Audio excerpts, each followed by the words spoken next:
Wait, what's going on? I was shocked by the sight that greeted me as I entered my room. My cherished accessories and favorite clothes had vanished. Could it be a burglary? Panicking, I reached for my cell phone to call the police. Just as I expected, you're panicking. Jess? Just as you expected, you don't mean... Exactly that. I threw away your belongings, treating them like trash. What? Seeing me in a state of panic, my mother-in-law laughed heartily and uttered the unbelievable. She had thrown away my belongings as trash? Why would she do such a thing? I was about to ask her, but she started explaining the truth before I could. How long do you plan to leech off this house? Hurry up and leave. I've thrown away various things to make it easier for you to move out. You should be thankful. I see. So the harassment she's been giving me was to drive me out. As for me, I no longer had any intention of getting along with my mother-in-law. If that's how it's going to be. All right, I understand. I'll leave. Good, that makes things easier. Make it quick if you're going. Yes, but if I leave the house so suddenly, I won't have anywhere to stay. Could I have a week's grace? Fine, I can allow that much. Just make sure you leave after a week. My mother-in-law gave me a week's grace. With that much time, I can find a new place. Just you watch. I'll show you, the one who drove me out. My name is May. I switched to being a freelance illustrator 3 years ago. Having worked at an animation production company after graduating from vocational school, I had a decent amount of savings. I'm thinking of going independent. Is that so? I won't object if that's what you want, May. Give it your best shot. I'll support you. When I asked my husband, Andrew, if it was okay to go independent, he responded positively. I had assumed he would object. Surprised, my eyes widened. Andrew and I have been dating since vocational school, and after graduation, we each went our separate ways but continued dating smoothly and got married in our 3rd year of working. This year marks our 8th wedding anniversary. Really? Thank you. Well, I'm a man who gave up on the illustrator path. I'm personally curious to see how far you can go, May. Just don't overdo it, okay? If you're in trouble, you can always rely on me. Yeah. I'll do my best. With that determination, I quit my job and became a freelancer, but it wasn't easy to make a living. For the first few months, there were times when I had no income and felt down. Maybe it was impossible for someone like me to earn a living as an illustrator. I had such thoughts many times, but I didn't give up and continued drawing illustrations and posting them on social media. Then one day, one of my illustrations went viral, and I became a well-known illustrator on social media. Since then, I've grown rapidly, earning up to $20,000 a month through corporate projects and app stickers. It's all thanks to you pushing me forward. Thank you. Nah, it's just your hard work being recognized. That's really something. I truly am grateful to my husband. If he had said no back then, I wouldn't have been able to earn this much. But still, it's not like I've saved up a huge fortune yet. Ideally, I'd love to buy our own home and have a workspace for myself. Right now, we're living in a cheap apartment, just the two of us. It's great that my work has increased, but I'm running out of space to keep my materials. One day, thinking about all this, my husband suggested moving in with his mother. Mom's the only one living at home, and there are spare rooms. How about it? Really? Can we just move in like that?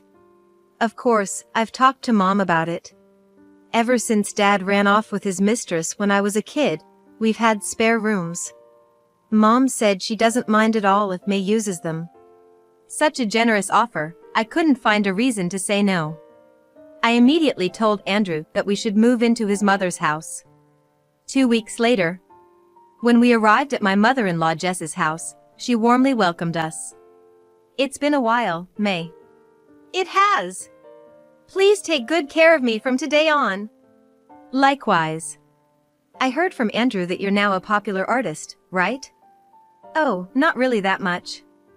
Feel free to use the room as you like. Come on in. Living with my kind mother-in-law and husband, I had no worries at all. I'm going to work hard on my creative projects in this house. With a renewed determination, I started my new life at my in-laws.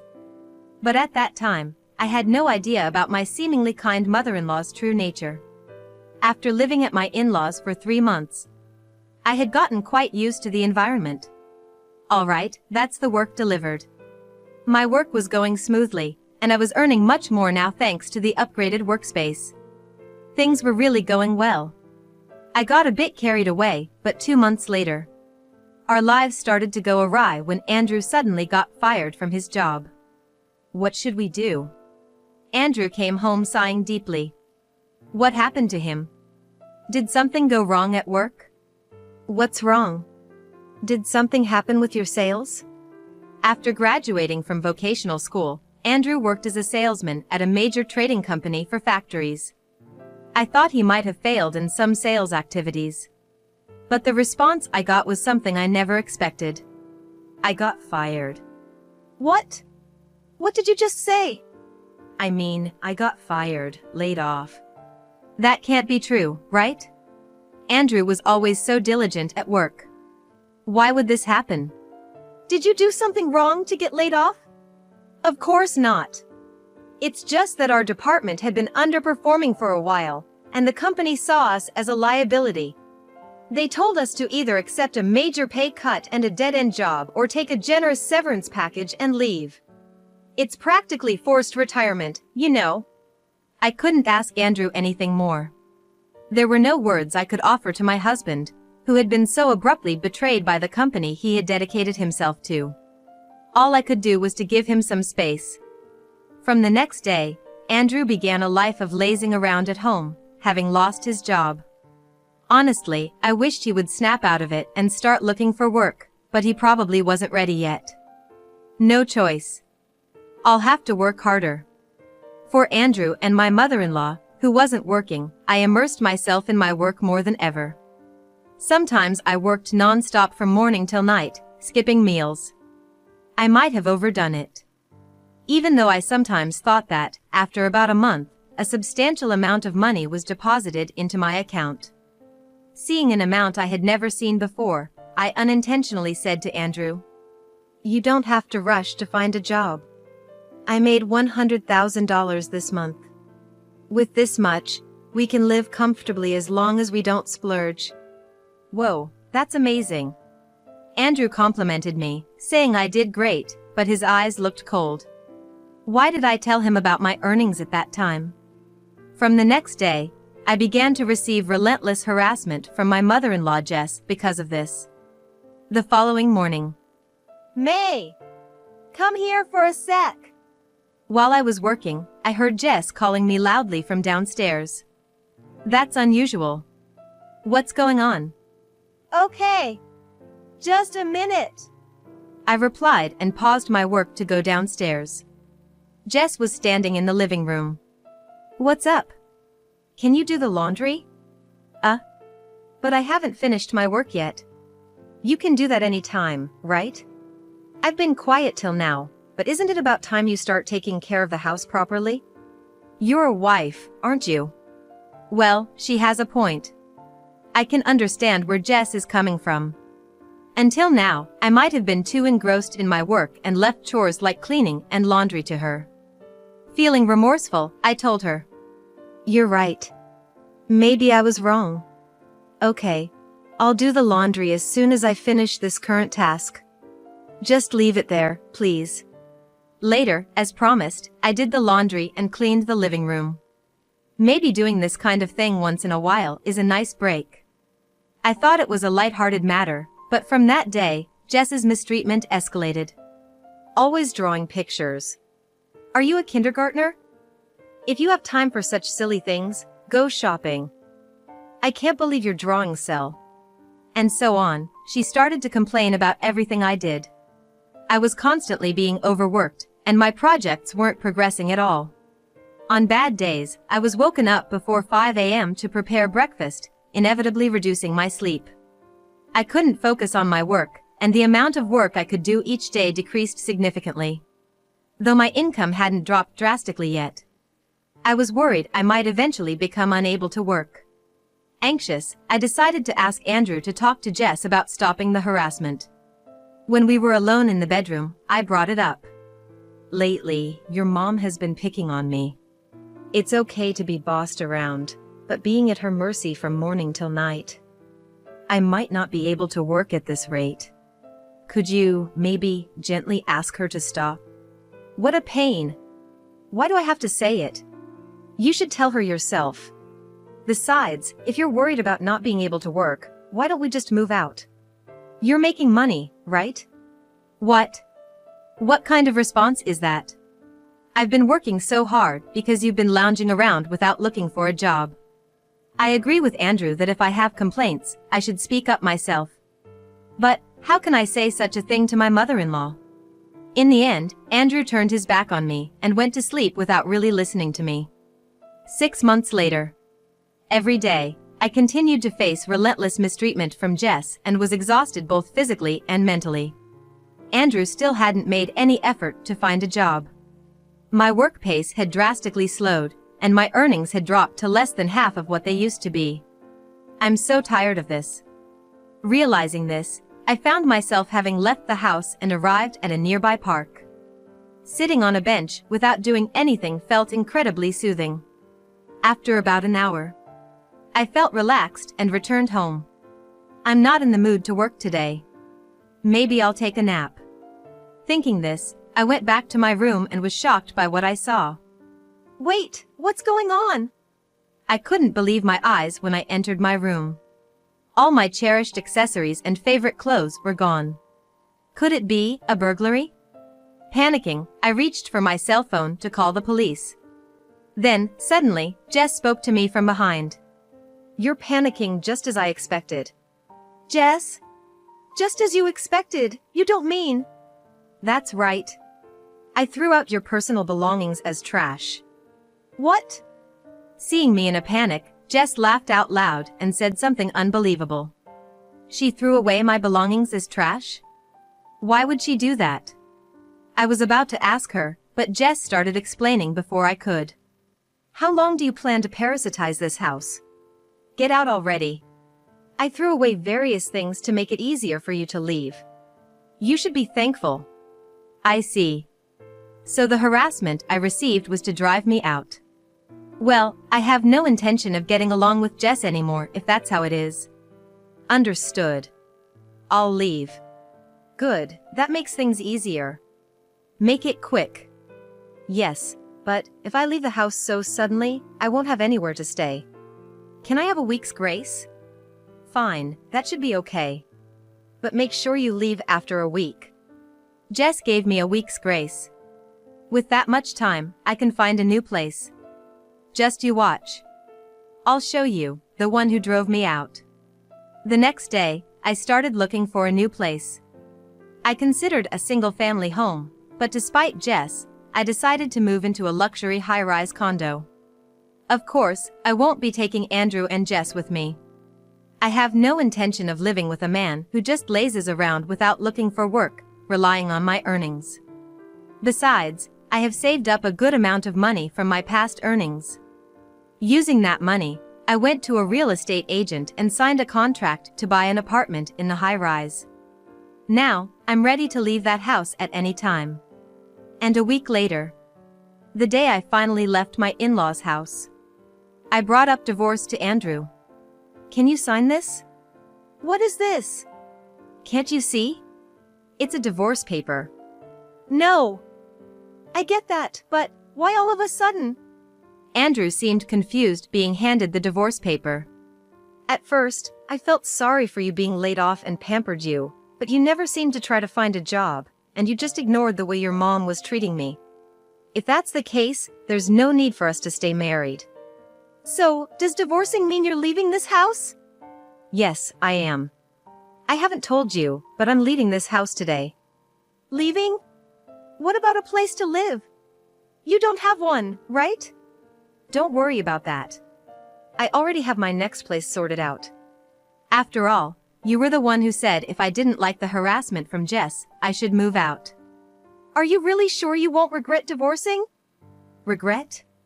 Don't make me laugh. There's no way I would. Rather, I would definitely regret it if I continued living with you.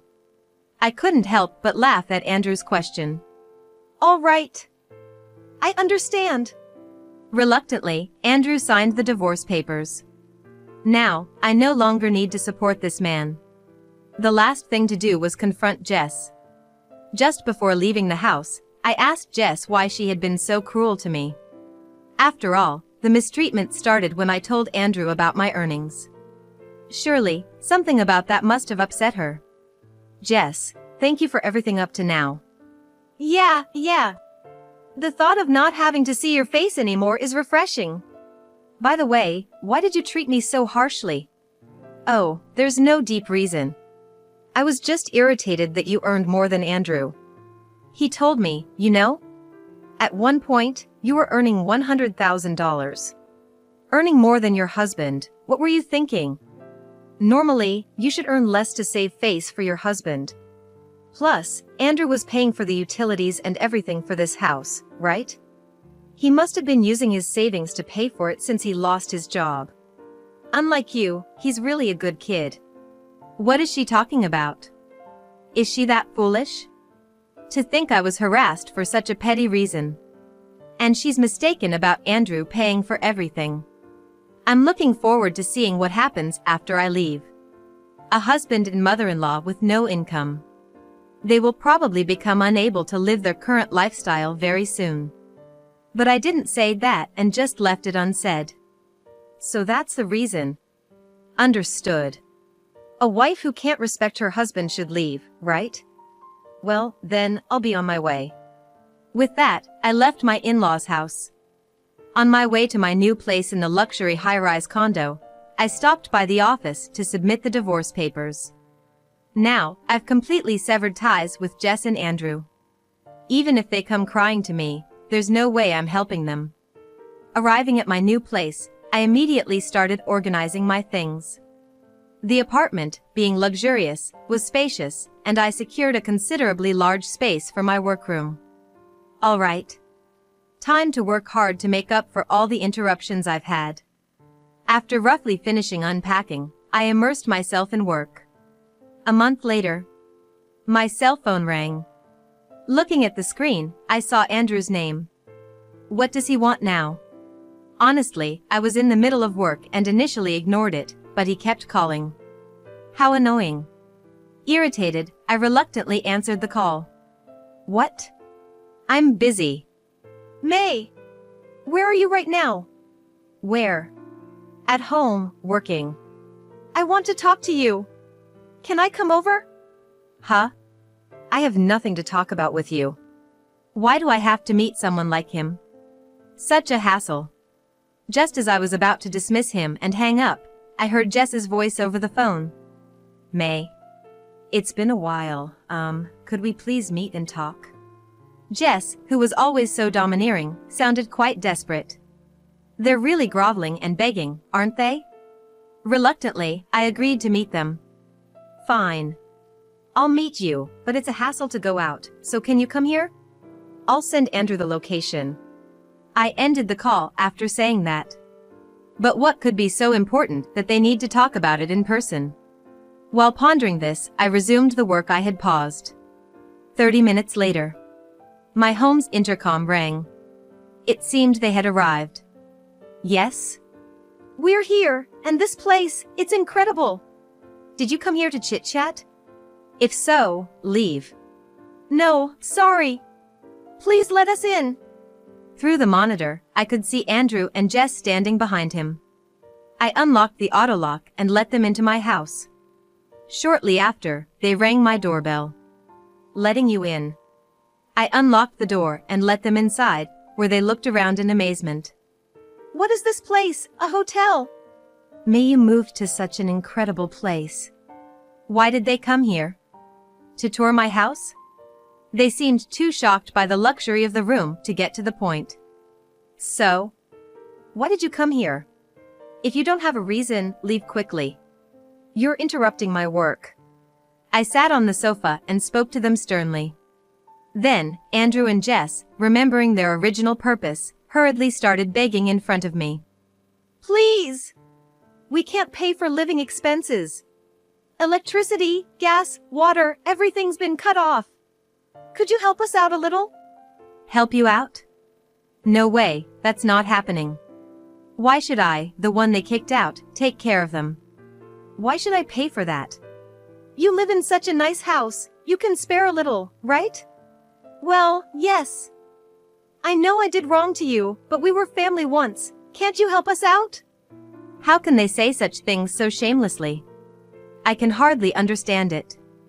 Listening to them is just a waste of time. Listen. I could buy this house because I worked myself to death, okay? I was the one paying for your living expenses while Andrew didn't bother to work. I was harassed by Jess, which reduced my work. Still, I had to cut back on sleep and worked while being physically and mentally drained. Do you think you can understand that? Of course, you can't. You just exploited me and relied on my earnings without any struggle. As I said this, they were silent, unable to argue. Is that all you wanted to say? Then leave now. And don't come back begging again. I won't help you, and I don't want to see your faces ever again. If you come again, I'll report you to the police as intruders. Wait, then how are we supposed to live? The audacity of them. Even now, they still have the nerve to come crying to me. That's not my problem. You could get a part-time job or something. And if Andrew works, you too can earn enough to live. Don't come crying to me. I won't help people who exploited and harassed me. Now get out. I had reached my breaking point. I yelled at Jess louder than I ever had in my life. Realizing there was no more negotiating, Jess and Andrew hurriedly left my house. Their expressions when they saw the inside of my house were priceless. They used to be so overbearing, and now they came begging. Like I'd ever help them. Let them struggle on their own. After watching them leave, I returned to my workroom and continued with my work. A month later, I had planned to take it easy from the afternoon after doing a fair amount of work. Oh no. I just remembered, I hadn't opened the living room curtains yet today. With that thought, I wrapped up my work and headed to the living room.